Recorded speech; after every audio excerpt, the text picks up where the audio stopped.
All right, it's time. Time for another podcast. Every week, there's so much stuff I want to cover, but this time I think it's gonna be really worthwhile.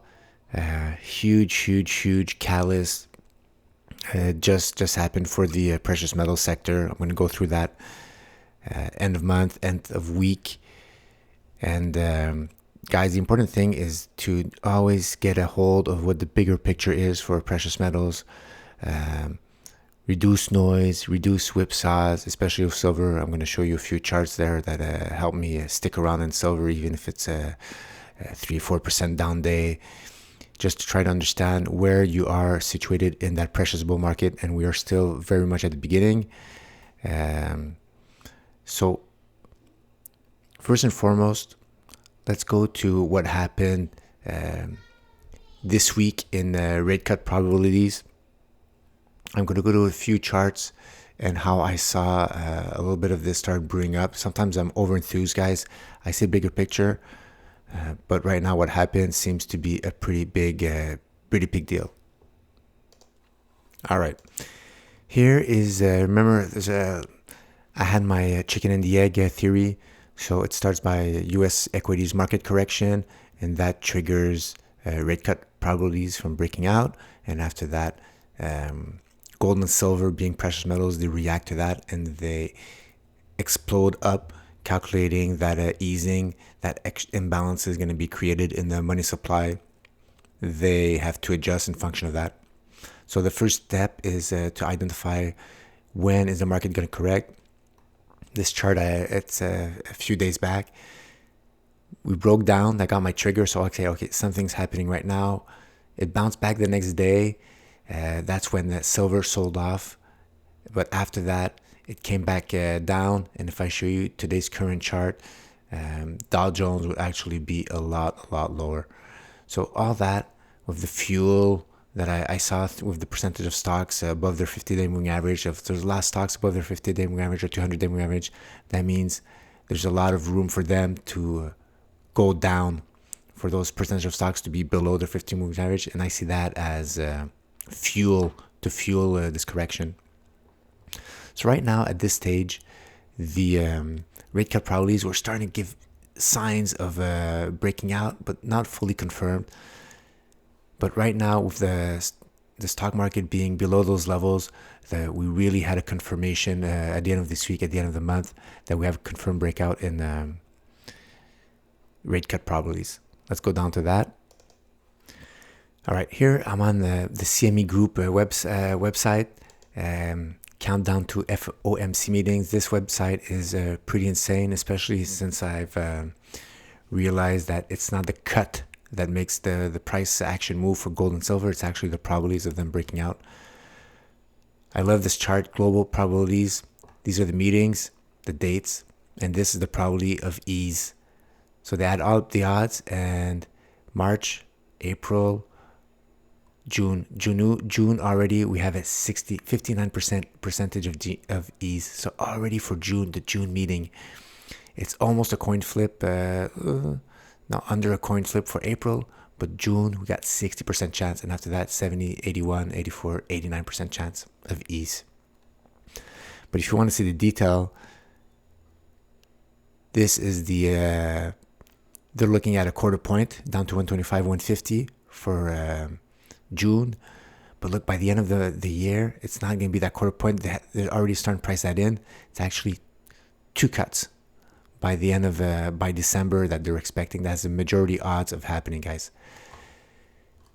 Go to historical charts. Here is where I see the breakouts. So let's go for June or July meeting. They look pretty sweet. Range, remove. Okay, so the next one I want to look at is a 125, 150.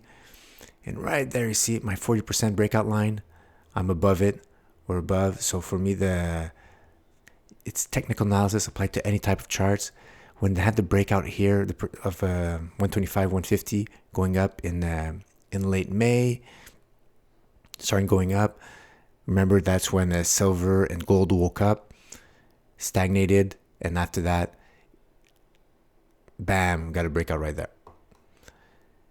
And here you can see in the December meeting, let's remove all except, we'll add the 100 to 125 rate cut. And you actually see here, here's a 125, 150. The probabilities are actually going down for December, but the only reason they're breaking down, it's because the odds of a 100, of a 2 price cuts by then are actually breaking out. So if I remove the 125, you actually see, if I draw a trend line right down here, you see they're actually breaking out the odds of having that second cut by December. All right, so it's like a self-fulfilling prophecy. Rate cuts break out, but gold has to break out at the same time to confirm that those rate cuts are actually meaningful, that they're not going down. Well, here's the January close for gold. And look at that.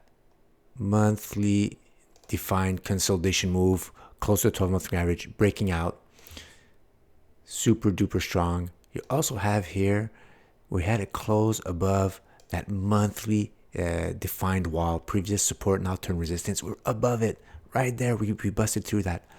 So for me, what's going to probably happen, maybe a test early in the month of January, but then after that, we should be going up all the way to 1780s, 1800, all these levels, those targets that people are looking at. You have the true strength index, bullish crossover above the zero line, still some room to go up. So for me, the explosion is going to be imminent. Gold's leading the way. We look at silver, we see silver that let me get the other chart for silver. All right, I jump back to this previous post I did on Gold 10 for silver. We closed the week pretty much here, close to 18. Silver always lagging, and I'll show you that on the previous time that a rate cut probabilities broke out, how silver lagged a few days before it actually got confirmed by gold. Silver right now on the brink of its breakout line, so I got at 815. There was a spike here, but I believe if we close above 815, we're also going to close above 840, or that higher defined breakout line. Silver has just set itself up technically for an explosion, just like it had here back in the late May when it exploded the previous rate cuts. Closed at 30-week average. We're having the same type of setup here. And I'm going to take a little tangent off here and just want to tell you about reducing noise. Because right now, there's important action that happened during that week. See that wick? That's noise from daily time frames. That could have thrown a lot of people off. Forget the bigger picture that you actually had a 30-week moving average going up. And if I'd go on the monthly chart, we'd see that we had a 12-month moving average going up. So when the level of fear is at its highest, that's when you, if you don't have a game plan, that fear will give you a game plan. All right, here's what happened earlier in the week. I think I got a snapshot of this. It was pretty much at its worst. 3-4% down. See it, 3.6% down. And I was trying to explain that when the price action is in an uptrend, but you have a pullback close towards the 30-week moving average, here usually this is like a fear indicator. Oh no, it's gonna break down. It's useless. Silver's useless.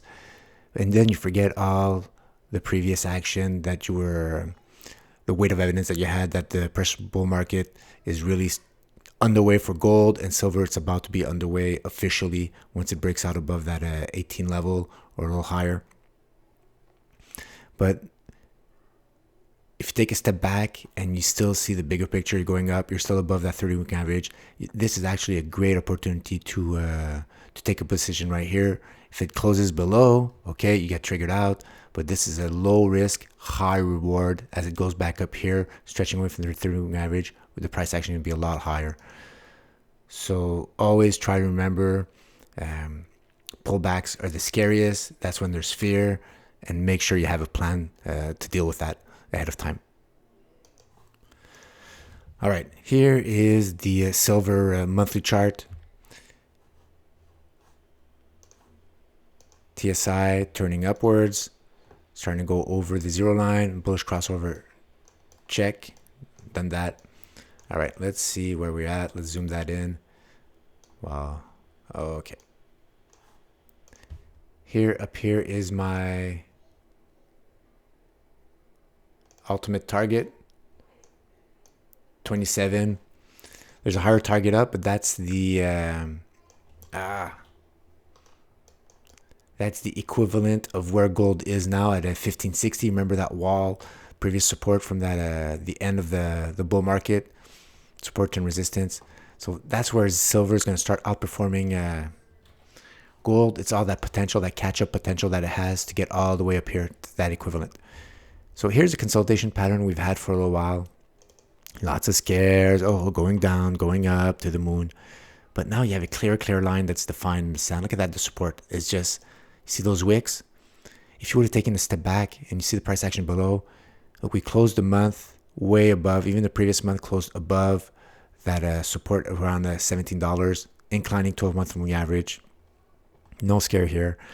So in February, hopefully we get a close above that 1835 level, and to confirm really that silver is going to be in that, start joining gold in that bull run. And I really would like to see it close above that 2021 level, 2050 level. That is the equivalent of gold breaking out above 1350, 1400. It's up here. So already we have a vacuum. So silver kind of looks like the JDX or JDXJ, or more like the JDXJ. Breakout from this consolidation pattern. We have a vacuum here to catch up to 20 and probably get a big green candle that's going to close above at the same time. Maybe in February, close above 20. That'd be awesome. And once we close above that, then we have a vacuum here for a little turbulence along the way, all the way to 27. That's when silver is going to give you those great rewards, guys. But the bigger picture, inclining 12-month moving average, just like I did in my previous podcast, outlining silver and gold and all those major currencies, they're all in an uptrend. So that's the picture you should be looking at for silver right now. 1 month behind gold for that breakout, and hopefully we get to take out those two levels in February, and then we'll be above 20.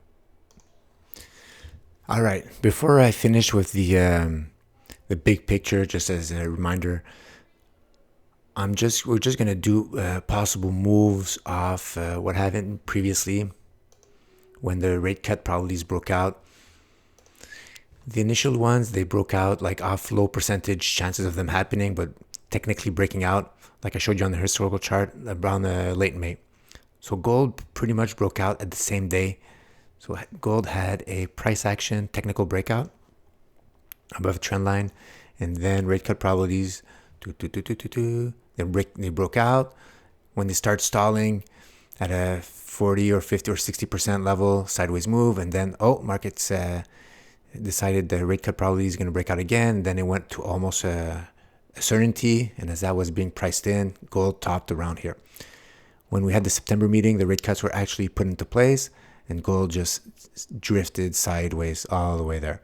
So it's the rate cut probabilities are breaking out. That's when you get the juice, that 20% that it got there for those two rate cuts, I believe, that we had in that span.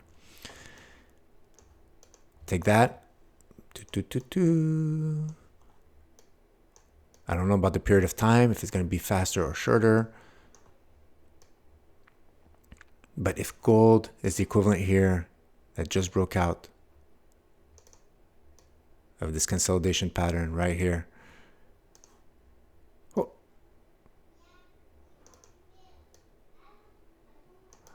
Consolidation pattern right here. Gold broke out above.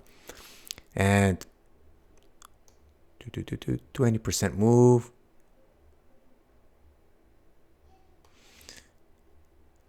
$68 days. Could be faster, could be slower. We might have a wick above that monthly defined support at 1800 and might bring us even to all-time highs. So the actual two rate cuts are being priced in, one for July or April, and then maybe it's going to start accelerating depending on how much the market's correct. And if we get those two rate cut probabilities breaking out, then actually this could be enough fuel, as proven previously, that could bring us around monthly defined resistance, 1850, 1900, pretty much about. So it's a proven move based on how gold and silver would price in this type of easing. We could see that reflected right here.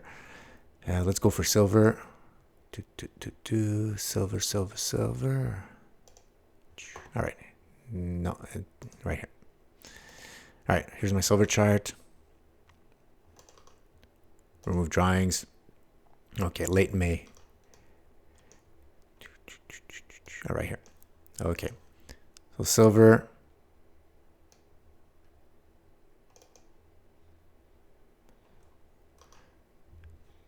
Descending channel or falling wedge.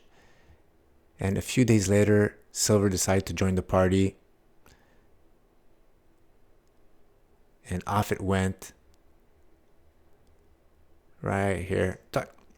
And it peaked. 67 days later, a little bit before gold, 34% move. Woohoo! All right, so let's add that up. So technically here, this is what it looks like on the daily chart. Consolidation pattern, a little lower, a little more volatile. So if we break out in the next few days, next week,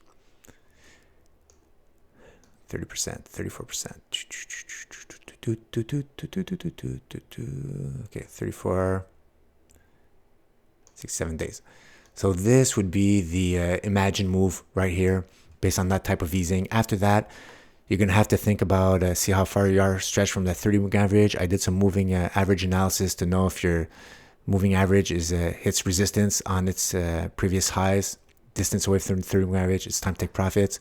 Because after that, you see, it goes up and then consolidation and then goes up. So we're probably going to have a great profit zone right here. 34% move, what is it going to do? That means we're going to break out. We're going to close above, consolidation pattern. We're going to close above that 2150. That's going to bring us in the silver in a precious metals bull era, just like gold. And after that, we're going to start riding up, going close to that 27. Might hit some resistance along the way. Let's put silver again. Always look at the bigger chart. Sometimes you can't see that hidden resistance, monthly defined resistance.